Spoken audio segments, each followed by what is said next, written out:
அப்துல் கலாம் பதவியேற்று முதல் நாள் அந்த ஜனாதிபதி மாளிகைக்குள் நுழைகிறாராம். அவர் நுழையும் போது வாசல்ல ஒருத்தன் இந்த பெரிய உயரமா வெள்ளை டிரஸ் போட்டு விசிறி வச்சு தலைப்பை வச்சு நிக்கிறான்.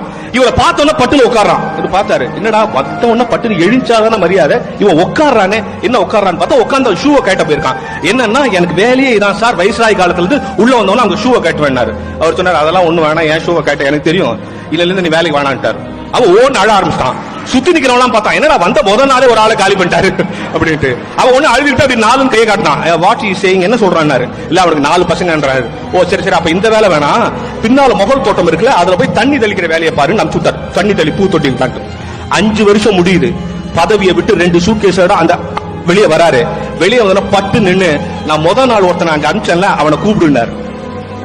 ஏன் அவனை கூப்பிட சொல்றாரு? கூப்பிட்டு வந்தாங்க. வந்தவன சொன்னாரு, என்னமா அன்னைக்கு ஒன்ன வேலையை விட்டு எடுத்தாங்கன்னு அழுது, இன்னைக்கு என்ன வேலையை விட்டு எடுத்தாங்க தெரியுமா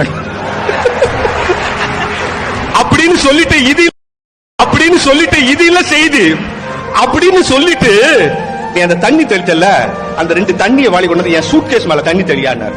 ஒன்னு சுத்தி இருக்கிற ஆள்லாம் அந்த PM நாயர் ஒருத்தர், அவர் எழுதின புத்தகத்துல தான் நான் படிச்சேன். தண்ணி என்ன தண்ணி தெளிக்க சொல்றீங்க? உள்ள ட்ரெஸ் இருக்கும், ஃபைல்ஸ் இருக்கும், நீங்க படிக்கிற புக்கெல்லாம் இருக்கு, ஏன் தண்ணி தெளி அப்படின்ட்டு தெளிச்ச பிறகு அப்துல் கலாம் சொன்னாராம், நான் ஏன் தெரியுமா தெளிக்க சொன்னேன்? ஜனாதிபதி மாளிகையின் தூசை கூட நான் எடுத்து போகவில்லை என்பதை சமூகம் சொல்ல வேண்டும்.